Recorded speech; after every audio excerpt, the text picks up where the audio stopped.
He's fast. And Frimpong, if he can pounce on this one, might be onto something. He's fearless. Schick. Frimpong goes for goal, gets the goal! And he might be one of the most exciting players in Europe. Jeremie Frimpong isn't just a defender, he's a weapon. 14 goals, 12 assists. This guy terrorizes teams. And now, he's coming to Anfield. Liverpool fans are about to fall in love with the chaos and speed this guy brings. Because just when it felt like the club was losing someone irreplaceable, Liverpool went out and signed a fullback who can attack like a winger. It's the start of a brand new story on the right side of Anfield. This is Jeremie Frimpong, and he's built for this club. Frimpong plays with the kind of freedom most fullbacks only dream of. Cutting inside, flying down the line, popping up in the box like a striker. But don't get it twisted. For all the noise about him not being a real right back, the truth is, he was one. Long before Xabi Alonso unleashed him as a wing back at Leverkusen, Frimpong was grinding it out as a normal traditional fullback. In fact, that's how he came up through the ranks at Manchester City's academy. Frimpong was just 7 years old when his family packed their bags and moved from the Netherlands to England, searching for new opportunities. It was a fresh start in a new country, but one thing stayed the same: his love for football. By the time he was 9, Frimpong had caught the attention of scouts at Manchester City. Funny enough, he actually grew up supporting Liverpool, but his family was unable to drive there because Anfield was just too far. But I chose Liverpool first, and I was gonna sign for them. But back then, driving wasn't a thing, you know, like my family weren't driving like that, and it was far. Crazy how life goes. Had he been somewhat closer, we could have seen Frimpong playing for Liverpool years ago. The City Academy was closer, only a short bus ride away, so instead of red, Frimpong wore sky blue for the next 9 years. What's funny is because of this period, Frimpong actually counts as a homegrown player under UEFA regulations.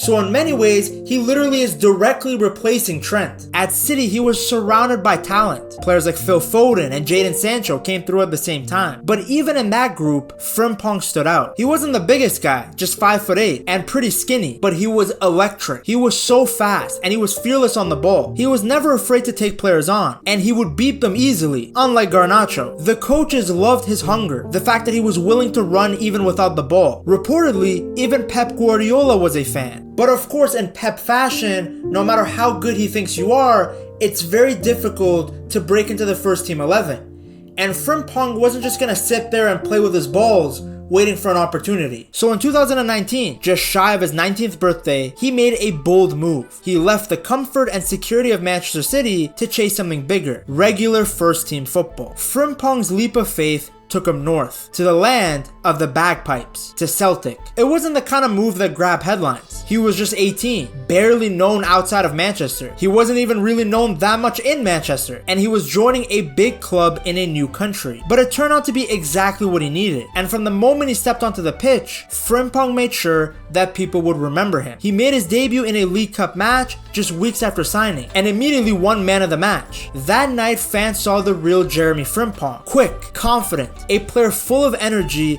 and playing with a joy that lit up the pitch. And I was over the moon because it's obviously my first professional game, and in front of these fans, it was amazing, man. It was amazing being out there. Celtic supporters fell in love instantly. Even his manager at the time, Neil Lennon, couldn't believe what he was seeing, because Frimpong had a very infectious personality. After games, fans would hear his now famous catchphrase, "Oh my days," in interviews. Fan favourite Jeremie Frimpong, wearing his famous catchphrase t-shirt. He was wide-eyed with excitement. That mix of fearlessness and fun made him impossible not to root for. But he wasn't just there to increase his smiles per 90. He was there to make a name for himself. Frimpong quickly earned a starting spot, pushing past older, more experienced players. In October of 2019, he scored his first professional goal in a 4-0 win over Aberdeen. By the winter break, he was already being talked about as one of the brightest young stars in Scotland. And soon, the trophies followed, and they followed fast. He helped Celtic win the League Cup in December, beating Rangers in the final. By the end of that season, Frimpong had lifted a domestic treble: the Scottish Premiership, Scottish Cup, and League Cup, all in his very first year of senior football. I know winning the Scottish League with Celtic is like losing your virginity to a prostitute, but it's still very impressive that at such a young age, he was such an important member of a winning team. Off the pitch, they loved him just as much as they did on the pitch. He was always smiling, always joking. On Celtic TV, his teammates even called him the biggest moaner in training. No, we've got to be honest. We've got to be honest. Jerry. Now this was because apparently he was very competitive in training, not because he liked to make fake orgasm noises. I double checked my research. Even with that competitive drive, deep down, everyone knew that he was one of the most positive, happy-go-lucky players at the club. He brought joy to the dressing room and energy to the pitch. And now that he had a growing reputation and more trophies than Everton under his belt, it was time for him to take the next big step. In January of 2021, halfway through his second season at Celtic, Frimpong took another bold step. This time to a place where people don't smile as much as Frimpong does, Germany. Bayer Leverkusen had wanted him, and for around £11 million, Frimpong was now a member of one of Bundesliga's biggest clubs. It was a big leap. The Bundesliga is a much tougher league than the Scottish Premier League. It was a new language, a different world. But Frimpong felt ready, and Celtic fans, though sad to see him go, knew that he had outgrown Scotland. He had earned this move. Now it was just about settling in. The Bundesliga was faster. It was a higher level of competition. But slowly, Frimpong made the right back spot his own. Even early on, he was often playing as a wing back in a 3-4-3. He kept doing what he always did best, running, dribbling, and just causing problems for the opposition. And then came a turning point. In October of 2022, Xabi Alonso, a Liverpool legend himself, became Leverkusen's new head coach. This was a huge move because at the time, Leverkusen as a team were really struggling. So it was difficult for Frimpong to make an impact because the team was literally fighting against relegation. From the moment that Alonso arrived, Frimpong's game went to another level. Alonso saw what made Frimpong special, his speed, his energy, his attacking instincts. So immediately he gave him full freedom. Frimpong was told to fly forward because even if he was caught out, there were 3 center backs behind him to provide cover. He didn't have to worry about staying back and defending for his life. His job was to attack. And the results were incredible. Under Alonso, Frimpong was no longer just a right back. He was a weapon that just happened to play on the right hand side. He might have been described as a right wing back on paper, but he was no ordinary defender. In fact, he had transformed into one of the most exciting players in the world of football. As a right wing back in the back 3, he was dominating. He finished the 2023 season with 9 goals and 10 assists in all competitions. For a defender, those numbers are outrageous. I mean, there are attackers on United that can't even get half of those contributions. Frimpong also ranked in the 99th percentile for goals and goal contributions among all fullbacks across Europe. At one point, only Kieran Trippier had more assists than him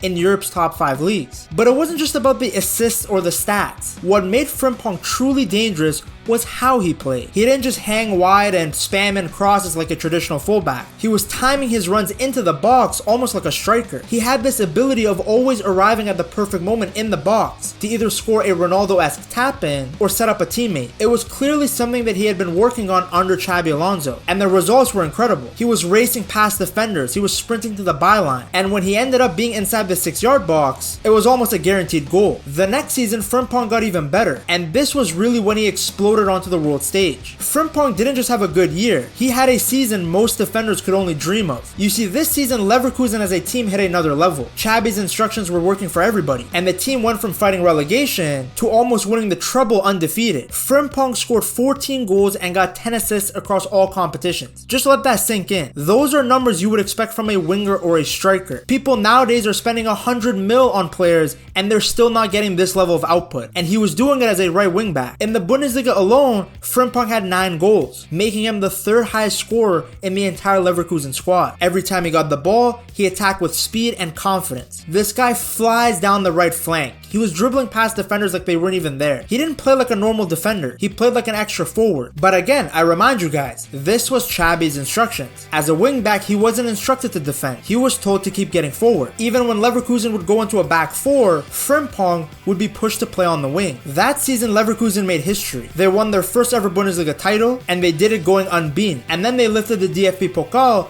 to complete a beautiful domestic double. And Frimpong, well, he was right at the heart of it all. In fact, people couldn't stop raving about how good him and Grimaldo were as a wing-back duo. Easily the best in the world that season. Remember when Liverpool used to have the best fullback duo? And his performances didn't go unnoticed. He was named in the Bundesliga Team of the Season and the Europa League Team of the Season. It was a clear sign that he wasn't just one of the best in Germany, he was one of the best players in his position in all of Europe. And now Frimpong is bringing all of that quality to to Liverpool. Now he can play as a right wing. He has done it for Leverkusen and the Dutch national team, and he can play it well because like I've shown you, not only is he fast, but he can also shoot. He can take on his man, and he has great positioning in the box. But it's pretty obvious that he's coming in to play at right back. He's not coming to be Salah's backup. It's nice that he has that versatility though, because in this day and age when there's constantly games happening, it's good that a player can play well in two different positions, especially since the 2026 season is going to have the African Cup of Nations. So Salah is going to be gone. In that period, it wouldn't come as a surprise to see Frimpong starting in that right wing position. Now at Leverkusen, Frimpong was not a player who was actively involved in the build-up play. If we look at his chart here from The Athletic, his game is all about off the ball runs and offering verticality to stretch the opposition. He makes a lot of runs in behind and into the box. Brother has more stamina than Bonnie Blue, so it will be interesting to see what Slot wants from him, because with Trent, he had him play a much more balanced role. Look at Trent's positioning and where he was touching the ball. Way more positional discipline under Slot in the 2025 season when compared to the 2024 season under Klopp. Now will Slot do the same thing with Frimpong, or will he want him bombing forward? Based on what we have seen from Slot's philosophy, I'm thinking he will stick with a balanced approach, but we will see. He might have Frimpong push further forward and then have the midfielders stay further back. Because remember, Slot is going to naturally have to adapt his style. Other teams will have watched Liverpool games and his tactics won't be a surprise anymore. Now the other great thing is that Frimpong would be playing next to Konate, someone who has shown that he's great at covering large spaces. But I really doubt that Slot wants Konate constantly having to cover for Frimpong bombing forward. Now as I showed you guys earlier, Frimpong has played a more conventional right back role in his career. I'm not saying he's some sort of lockdown defender, but if you listen to people talking about him, you would think this guy's a pylon. He is a rapid defender who is just hitting his prime. He can easily adapt to whatever is needed from him. In Alonso's system, he just had to bomb up the wing. Dutch Lex Luthor is going to give him different instructions. Slot actually knows all about Frimpong's versatility and his role in stretching the play because he caused a bit of trouble against Liverpool in the 2025 season. Now, I'm exaggerating a little. Liverpool spanked Leverkusen 4-0, but Frimpong did show his pace and power against Tsimikas, scoring a nice goal that was ruled out. But it was a taste of the damage that he can do on that right-hand side. Teams will be shaking when Salah cuts inside and this demon is overlapping around him. What's great about Frimpong is that he isn't just a running merchant. Yes, he does everything with speed, but he has also developed his game all around during his time at Leverkusen. He worked on his positioning, his decision making, being more composed on the ball. Now naturally, he's not a playmaker in the same sense that Trent Alexander-Arnold is. He doesn't bang passes across the pitch, he doesn't strike the ball the same way that Trent did, but he can still cause so much damage. Frimpong still offers creativity. He offers the same level of output from the right hand side. It's just his impact comes from his speed and runs. Against Stuttgart, Frimpong took his defender on one-on-one and he used his pace to gain a yard and whip a near post cross into Patrick Schick, who flicked the header home. The two of them combined again, this time against Borussia Dortmund. Frimpong got the ball out of his feet quickly and placed a low far post cross perfectly into the path of the striker. This shows you that he actually has multiple tools in his arsenal. He can offer you a variety of crosses. He isn't a like-for-like replacement for Trent. Nobody is. He's just a new weapon that Slot can use to gain an extra edge. Liverpool actually don't have a player with the same profile as Frimpong in their team. Cause yes, players like Salah and Lucho have great acceleration. They are very quick, especially in smaller distances. But Frimpong is a straight speedster. There aren't many players with his speed in the entire world of football, let alone just at Liverpool. Cause Salah used to be rapid, but of course he's getting older. Nunez is fast, but sometimes his brain doesn't work. So having a player with pure speed like Frimpong is a really nice addition to this team, cause speed kills. Now as Salah gets older, he will probably start playing more centrally, and it will be even easier for him to make this shift because there's a player like Frimpong right behind him. It's going to be very hard to double Salah when you know there's a threat of Frimpong getting to the byline and cutting it back. Now the Dutchman is still learning on the defensive side of the game. As I stated earlier, at Leverkusen he played as a wingback, which meant that he didn't always have to stay deep or deal with constant one-on-one battles. This gave him more freedom, but also less pressure to defend like a traditional fullback. At Liverpool in a back four, he's going to be tested more. He'll need to sharpen his positioning and hold his own in duels. But the good news is that his engine never stops. It's not just that he's fast, it's that he's got a great work ethic. He fights for the ball and chases it back when it matters. Yes, he's not perfect, but he has all the tools to be a great fullback.